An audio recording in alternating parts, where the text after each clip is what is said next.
अस्सलाम वालेकुम स्टूडेंट्स, आज हमारा जो विटामिन सी है, सबसे पहले ये जो मैंने पहले आपको जितने भी पढ़ाए हैं विटामिन्स वो फैट सॉल्युबल थे। उसके बाद जो हमने स्टार्ट किया vitamin C is a water soluble. इसके साथ जो बी कम्प्लेक्स के भी जितने विटामिन्स हैं वो भी वाटर सॉल्युबल हैं। तो विटामिन सी को हम एस्कॉर्बिक एसिड भी बोलते हैं, वाटर सॉल्युबल होता है। और इनहिबिशन ऑफ स्कर्वी, यानी कि स्कर्वी एक ऐसी डिज़ीज़ है कि जो कि विटामिन सी की डेफिशिएंसी की वजह से फैलती है। और अगर आप उसमें आप विटामिन सी ले रहे हैं तो वो उससे प्रिवेंट करेगी। अब स्कर्वी बीमारी में क्या होता है कि तो जनरल वीकनेस होती है, टायर्डनेस होती है। इसके अलावा जो है आप की जो स्किन है उससे ब्लीडिंग स्टार्ट हो जाती है इस बीमारी के अंदर। नेक्स्ट इसकी अगर हम केमिस्ट्री देखें तो विटामिन सी जो है वो एल एस्कॉर्बिक एसिड की सूरत में आप डाइट से लेते हो और एक्टिव फॉर्म में ये कन्वर्ट हो जाता है एस्कॉर्बेट एसिड के अंदर। डाइट में एल एस्कॉर्बिक एसिड की सूरत में लिया जाता है और जो आपकी बॉडी है उसमें ये एक्टिव होता है एस्कॉर्बेट एसिड में। ह्यूमन बॉडी में ये बिल्कुल सिंथेसाइज नहीं होता, ना ही ह्यूमन बॉडी के अंदर जो बैक्टीरिया वगैरह होते हैं वो उसको सिंथेसाइज करने की सलाहियत रखते हैं। और ये स्ट्रॉन्ग रिड्यूसिंग एजेंट होता है। ऑक्सीडेशन और रिडक्शन जो है उसका बेसिक डिफरेंस क्या है कि oxidation is the loss of gain of oxygen, loss of hydrogen and loss of electron, while the reduction is loss of oxygen but gain of hydrogen and gain of electron. Oxidising और reducing agent एक दूसरे से different होते हैं। Oxidising agent ऐसे agents होते हैं जो खुद तो ऑक्सीडाइज हो जाते हैं लेकिन दूसरे की रिडक्शन कर लेते हैं। मतलब ऐसे कंपाउंड्स जो अपने आप ऑक्सीडेशन कर लेते हैं, खुद ऑक्सीडाइज होते हैं और दूसरे को रिड्यूस करते हैं, वो होते हैं रिड्यूसिंग एजेंट्स।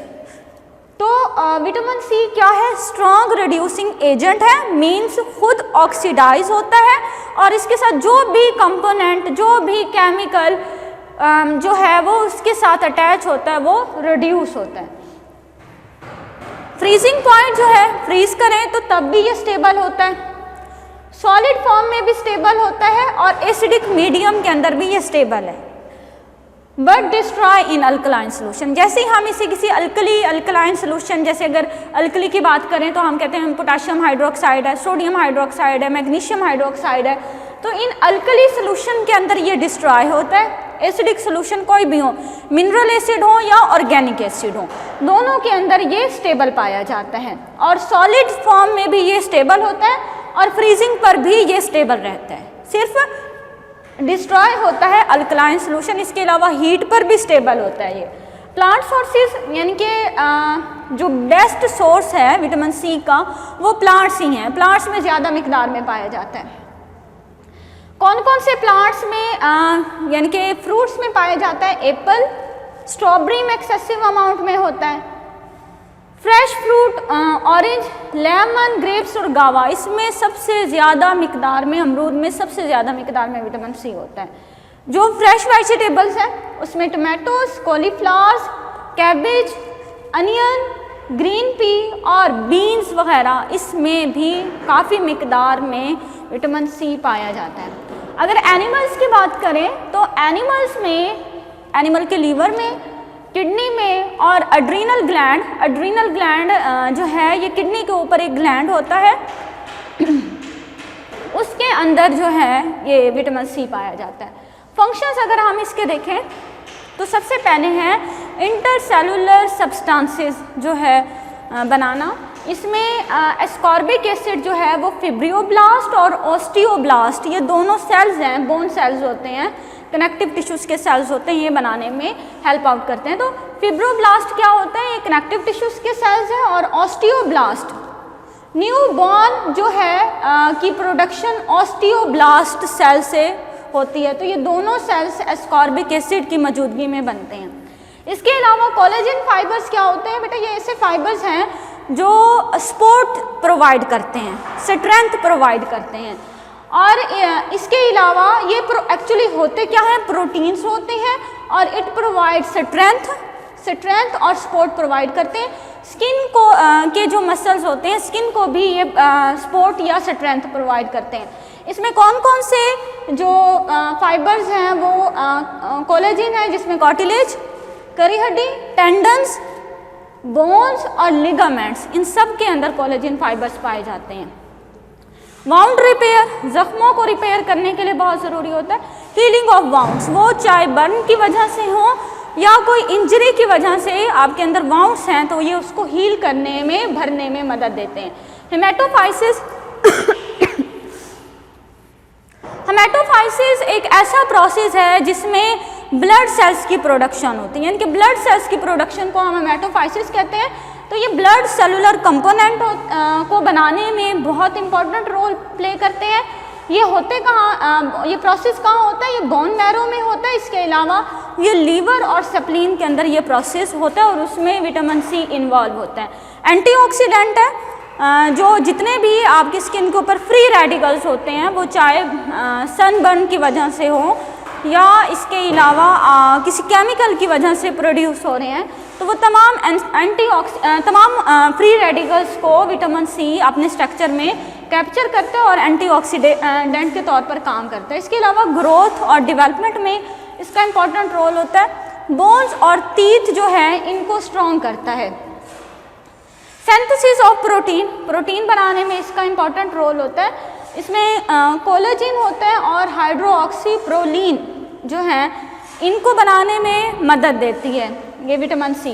हाइड्रोक्सीप्रोलीन क्या होता है कि प्रोटीन कोलेजिन जो है इस कोलेजिन का इम्पॉर्टेंट पार्ट होता है और ये कोलेजिन को स्टेबलाइज रखता है। हाइड्रोक्सीप्रोलीन इसका कंपोनेंट है और ये इसको स्टेबिलिटी प्रोवाइड करता है, इसके स्ट्रक्चर को स्टेबिलिटी प्रोवाइड करता है। और अगर जो है इसकी एक्सेस अमाउंट यूरिन में आ रही है तो मीन्स कि जो है कोलेजिन की डिस्ट्रक्शन स्टार्ट हो गई है। और कौन कौन से अमाइनो एसिड की मेटाबॉलिज्म करता है, इसमें फिनाइल एलानिन है और ट्रायोसिन है। इन दोनों अमाइनो एसिड की मेटाबॉलिज्म भी विटामिन सी की वजह से होती है। ऑक्सीडेशन रिडक्शन रिएक्शन में इन्वॉल्व होता है और सबसे ज़्यादा आयरन एब्जॉर्प्शन में इसका बहुत इंपॉर्टेंट रोल है। आयरन जो है